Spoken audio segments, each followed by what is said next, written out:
একটা মহানাটকীয় final Africa cup of nations যেটা দেখেছে, এবং এই ফাইনালে সেনেগাল জিতেছে, মরক্কো হেরেছে, এ সব কিছুই আপনি জানেন।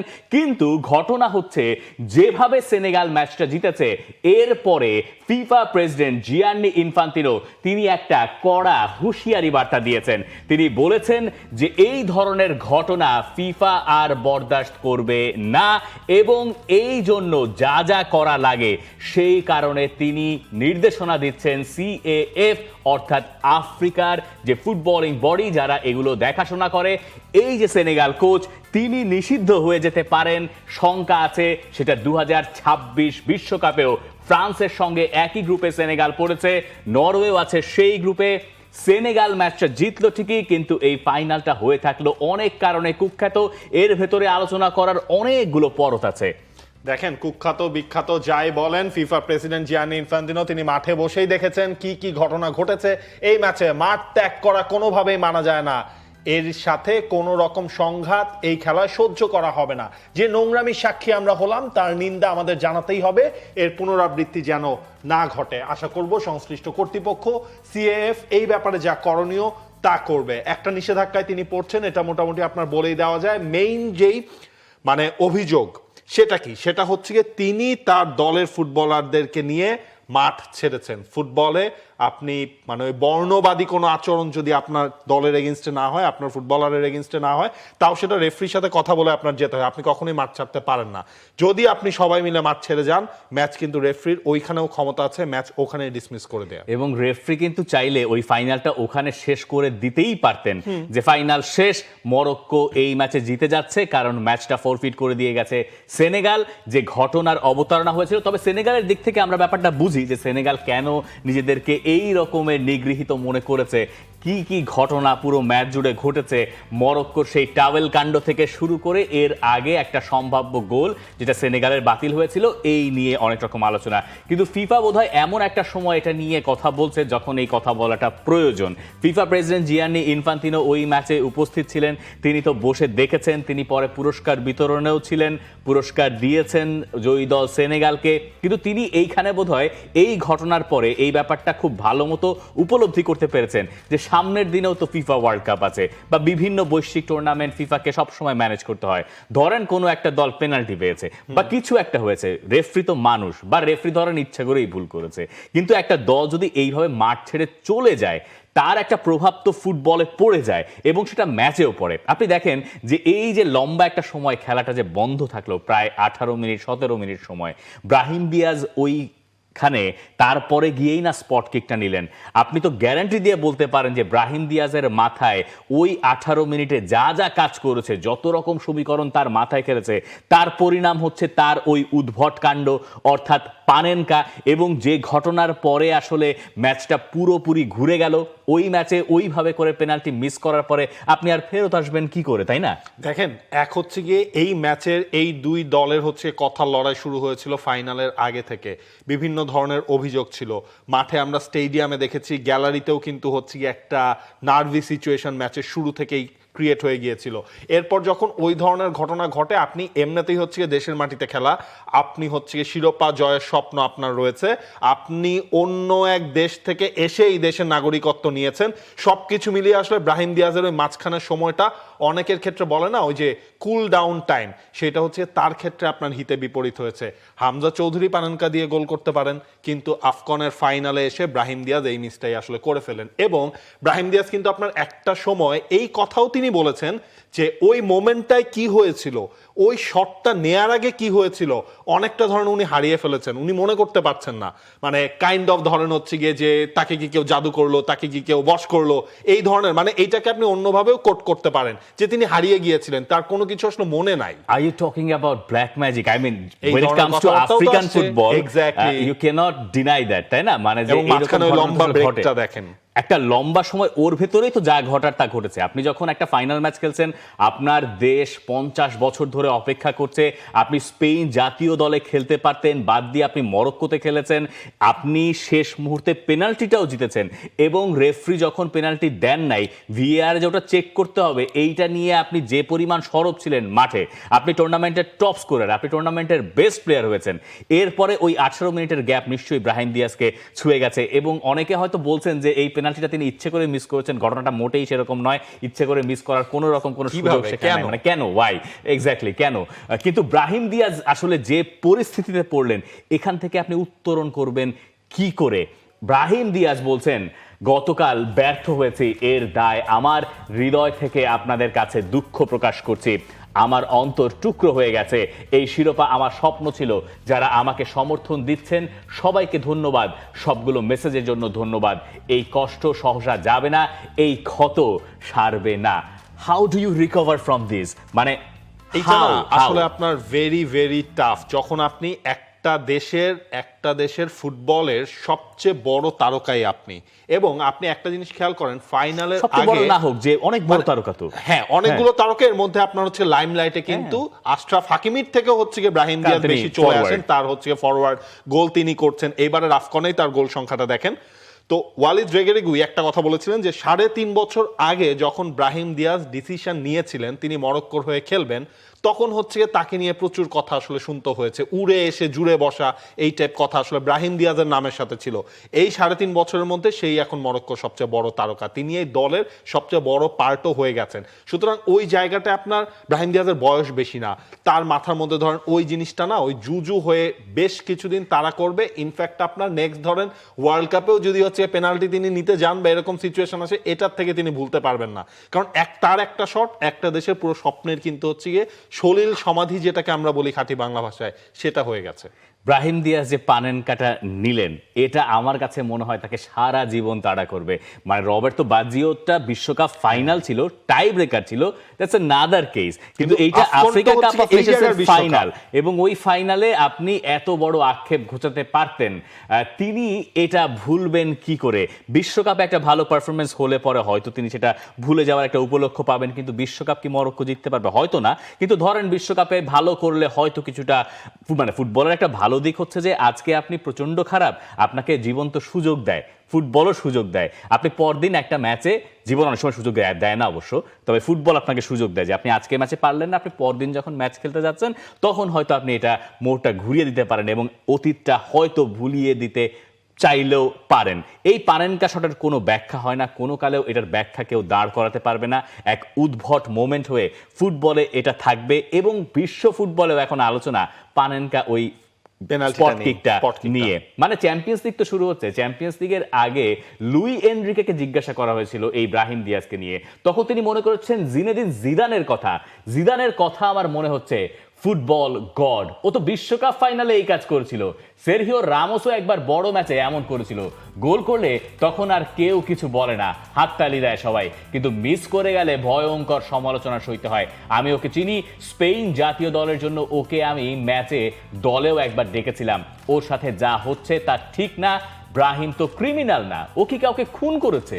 একজন তরুণ ফুটবলার, জাস্ট একটা খারাপ সময়ের ভেতর দিয়ে ও যাচ্ছে। জিদানের সেই পানেনকার কথা তো নিশ্চয়ই মনে আছে, 2006 বিশ্বকাপ ফাইনাল ইতালির সঙ্গে, কিন্তু সেটাও আসলে ছিল প্রথমে, মানে ম্যাচের আর্লি স্টেজে। জিদানেই এমন কিছু একটা করেছেন, ওই পানেনকাটার কথাই আসলে ভুলে গেছে মাতেরাজ্জির গোলের আগ পর্যন্ত। কিন্তু এইটা হচ্ছে ভাই 90 মিনিটসের পরে, অ্যাডিশনাল টাইমে, মানে ইনজুরি টাইম বলি আমরা যেটাকে, সেইটার থেকে 19 সেকেন্ড বাকি আছে। ওই সময় কি জিনেদিন জিদান, খোদ জিনেদিন জিদানও পানেনকা মারতেন? ওই যে এইটার সাথে মেলান যে Brahim Diaz out of the মাইন্ডই হয়ে গেছেন, তার কাছে তার নিজের কোনো আসলে কন্ট্রোলই ছিল না। হলে মানে উইথ ডিউ রেসপেক্ট, সব কিছুর বিবেচনায় কোনো ধরনের সাধারণ মানুষ ওই টাইমে কিভাবে হচ্ছে এই পানেন কাটা ট্রাই করে না? আমার মনে হয় মেসি কখনো ওয়ার্ল্ড কাপের মানে এই ধরনের স্টেজে থাকলে ওই মোমেন্টটা বিবেচনায়, হ্যাঁ তখন হচ্ছে এইটা নিতে গেলে হচ্ছে একবার ভাবতেন। নাবিল খান, একটু মনে করিয়ে দেই, লুজাইলের ফাইনালে লিওনেল মেসির যে স্পট কিকটা ছিল টাই ব্রেকারে, সেখানে অন্যদিকে ঝাঁপ দিয়েছিলেন উগো লরিস, ওইটা কিন্তু খুব সুবিধার কোনো একটা পেনাল্টি কিক ছিল না। মেসি বলে হয়তো তিনি পেরেছেন, পার পেয়ে গেছেন, ওটা একটু এদিক ওদিক কিন্তু হতেই পারতো। তাহলে আপনি বোঝেন তো জীবনটা কোন লেভেলে যাইতো লিওনেল মেসির। লিওনেল মেসি সেই দিন হচ্ছে গিয়ে ওই শট নিয়ে গোল পেয়েছেন, তার দল বিশ্বকাপ জিতেছে, কিন্তু এই জায়গায় ব্রাহিম দিয়াজ আসলে হিরো থেকে মানে জিরোই হয়ে গেছে ওই দেশের কাছে, ওই দেশের মানুষের কাছে, ফুটবল বিশ্বের কাছে, অনেকের কাছে যারা মরক্কোর সাপোর্টার ছিলেন। বাট আপনি এটাকে অন্যভাবে দেখেন, অ্যাজ এ টিম হিসেবে মরক্কোর এইবারের আফকনটা দেখেন, যখন লাস্ট ওয়ার্ল্ড কাপে তারা সেমিফাইনাল পর্যন্ত খেললো, তখন এরপর এই আফকন আসলো, এই আফকনের মধ্যে হচ্ছে গিয়ে আপনার তারা রানার্স আপ হয়েছে। মানে এইটা কিন্তু হচ্ছে গিয়ে ওই জিনিসটা প্রমাণ করে ওয়ার্ল্ড কাপ যখন মরক্কো খেলতে যাবে, আপনি তাদের আন্ডারডগ ভাবতে পারবেন না, আপনি তাদের ডার্ক হর্স ভাবতে পারবেন না। বা অনেক সময় হয় না, আগের আসরে আপনার সেমিফাইনাল খেলেছে, পরের আসরে কোনো খোঁজেই নেই, পাত্তাই নেই। ইনফ্যাক্ট আপনার ওয়ার্ল্ড চ্যাম্পিয়নদেরকেও তো আমরা দেখেছি পরের ওয়ার্ল্ড কাপে ফার্স্ট রাউন্ড থেকে বাদ হয়ে যেতে। এক্স্যাক্টলি, মরক্কোর ক্ষেত্রে যে এইটা হচ্ছে না, এইটা হচ্ছে আপনার ফর শিওর।